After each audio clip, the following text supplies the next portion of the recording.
Sosok itu sedari tadi menunduk tuh, kemudian mengangkatkan wajahnya.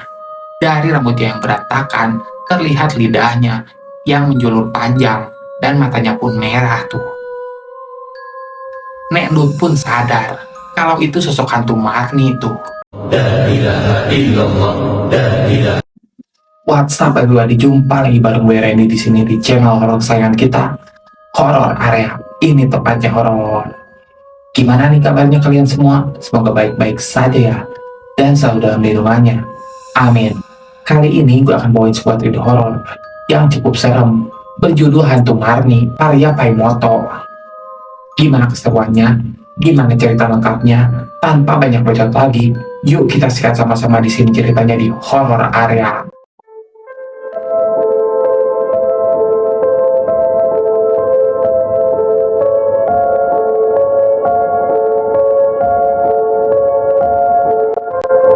Cerita ini dialami oleh nenek dari ibuku sendiri. Kejadiannya saat nenek masih aktif tuh, bekerja memanggang kemplang yang merupakan makanan yang khas dari daerah kami tuh. Nenek Endut, itulah panggilanku untuk nenekku tercinta tersebut. Nenek memiliki 5 orang anak tuh. Ibuku anak yang paling tua, sudah menikah dan tinggal di luar kota saat ini. Anak kedua ada Om Ujang tuh. Ketiga Om Anto, keempat Om Agus, dan si bungsu Tante Meli. Nenek, kakek, dan keempat anaknya tinggal di sebuah kontrakan bedeng tuh. Lokasinya berdekatan dengan rel kereta api tuh. Keseharian nenek untuk mengisi waktunya ialah memanggang kemplang. Selain untuk mengisi waktu, nenek Lut juga mendapatkan penghasilan tambahan tuh dari sana. Ia pun juga bisa berkumpul tuh dengan teman-temannya. Daripada bosan di rumah. Itu kata nenek, setiap kali anak-anaknya melarang tuh untuk bekerja memanggang kemplang tersebut. Hari itu, setelah selesai dengan pekerjaan rumahnya, nenek pun pergi menuju ke tempat pemanggangan kemplang tuh. Sesampainya di sana, nenek pun melihat kedua temannya, yaitu Bidali dan Wak Cabe yang sudah datang sedari tadi. Nenek pun mengambil posisi duduk tuh di antara keduanya tersebut. Nenek pun segera mengambil sebuah stik dari pipa bekas antena yang ujungnya ada 2 kawat kecil tuh untuk menjepit kemplang tersebut. Lalu mendekatkannya ke bara api serta dibolak-balik sekian lama, lalu dikeprek dengan balok kecil tuh agar permukaannya rata. Di sela pekerjaan mereka bertiga tersebut, terdengar gelak tawa dan gosip tipis-tipis hingga akhirnya membahas cerita yang heboh tuh di kampung kami kala itu. Kalian sudah dengar belum? Kata Wak Cabe memulai cerita tersebut dengan serius. Dengar apa? Cerita tentang si Marni yang jadi hantu. Semalam itu, rombongan Misbah yang ada di pos Kamling melihat hantu Marni. Nek Lut pun hanya menyimak percakapan mereka berdua tersebut. Si Markum juga, pas pulang sholat dari masjid, ia melihat hantu Marni yang terbang kala itu melewatinya. Marni mana, Dek? Nek Lut pun akhirnya buka suara tuh dan melontarkan pertanyaan tersebut. Itu yang tinggal dikatakan Pak Musli. Ia baru melahirkan, terus lakinya ketahuan tuh selingkuh dengan cewek lain. Ternyata selingkuhannya pun adiknya sendiri tuh. Gila. Setelah itu dia pun, Oh, Marni itu. kata Nek Lut. Nenekku ini tergolong pemberani, dan ia bisa melihat mereka, jadi sudah biasa dengan hal-hal yang seperti itu. Aku kalau ngeliat pakai mata kepala sendiri, gak akan percaya dengan hal gituan. Kalau dia sudah nampakin di hadapan mata gue, baru gue percaya tuh. Kata Nek Lut sambil menentang kala itu. Mus, jangan ngomong sembarangan, Bi. Nanti kalau datengin, baru tahu rasa loh. Pokoknya aku akan percaya kalau aku ngeliat sendiri hantu tersebut. Bidali pun dan Wak Cabe hanya bisa geleng-geleng kepala kala itu. Selanjutnya, mereka bertiga pun bekerja dalam diam tuh. Hanya bunyi balok yang beradu dengan kemplang yang terdengar saat itu.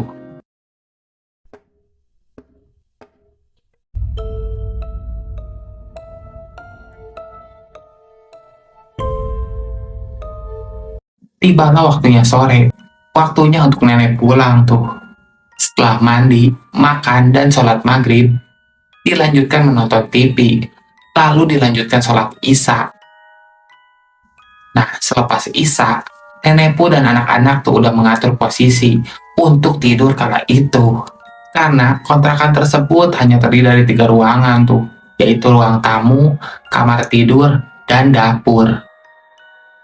Maka ruang tamu pun dialihfungsikan tuh menjadi tempat tidur pada malam hari. Kakek, Om Ujang, Om Anto, dan Om Agus pun tidur di ruang tamu. Sedangkan Tante Meli tidur di kamar tuh. Posisi Nek Endut kala itu nomaden. Jika sinetron kesayangannya tayang, maka nggak bisa diganggu-gugat tuh, kayak emak-emak lainnya. Kebetulan kala itu sinetron kesayangan nenek di stasiun TV Ikan Terbang pun tayang tuh. Jangan pergi, Rika. Ibu mohon. Kamu harus bisa terima takdir. Nah, ini udah takdir Allah. Nenek pun dipastikan akan tidur di ruang tamu tuh. Di sekitar pukul 1 malam, nenek pun terbangun tuh. Karena ingin kencing kala itu. Karena lampu ruang tamu itu dimatikan, otomatis ruangan pun menjadi gelap tuh. Nenek pun berjalan dengan meraba-raba kala itu. Tiba-tiba, Nek Endut pun menabrak seseorang tuh. Ternyata itu hanyalah Om Agus yang sedang berdiri sambil menatap ke arah jendela tuh. Kenapa, Gus? Om Agus pun hanya diam saja. Tapi dia menunjuk ke arah jendela tuh. Ada apa? Tapi ditanya begitu pun Om Agus hanya diam saja tuh. Sungguh aneh. Nek Endut pun akhirnya berjalan menuju jendela tuh.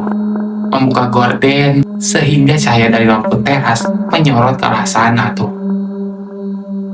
Di depan jendela tersebut ada seseorang sedang berdiri kala itu. Sepertinya seorang wanita. Terlihat dari rambutnya yang panjang tuh. Siapa yang datang bertamu malam-malam begini? Pikir Nek Endut kala itu dalam hati. Apa pacarnya si Agus ya yang minta bertamu jauh abad? Atau ini orang yang mau diurut? Lanjut nenek masih bergelut dengan pikirannya tersebut. Nek Endut pun ternyata bisa mengurut orang tuh. Beberapa kali memang ada yang datang ke rumah untuk minta diurut tuh.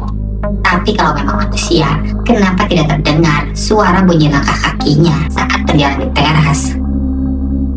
Seketika rasa dingin pun menjalar tuh di tengkuk Nek Endut. Nek Endut pun lalu memajukan wajahnya untuk melihat lebih dekat sosok siapa di balik jendela tersebut.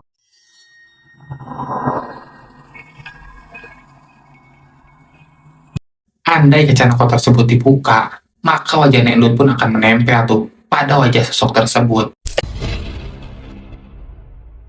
Sosok itu sedari tadi menunduk tuh, kemudian mengangkatkan wajahnya.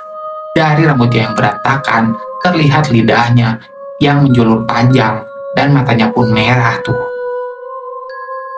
Nek Endut pun sadar kalau itu sosok hantu Marni tuh. Seketika, Nek Endut pun langsung menjerit tuh dan membangunkan seisi rumah.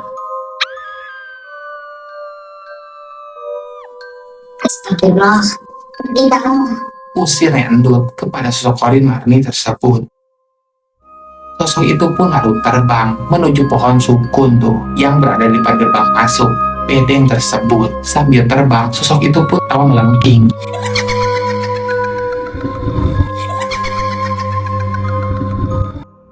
Nenek pun menceritakan apa yang ia lihat barusan tuh kepada semua anggota keluarganya. Nenek juga menyesal karena tadi siang terkesan menantang. Tadinya, nenek pun hanya berusaha agar warga kampung tidak ketakutan tuh pada teror hantu Marni. Selepas kejadian itu, nenek pun masih sekali melihat sosok hantu Marni itu di pohon sukun tersebut.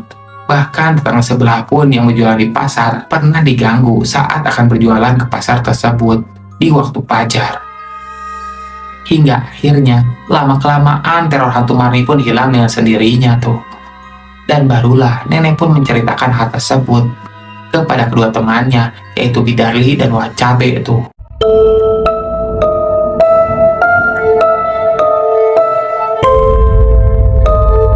Gimana ceritanya? Seru bukan? walaupun singkat tapi menyeramkan kalau dialami sendiri itu. Terima kasih buat kalian yang udah klik video ini dan nonton sampai selesai. Semoga kalian sehat selalu dan dalam lindungannya. Amin. Bantu dukung konten kami dengan cara like, comment, and subscribe ya.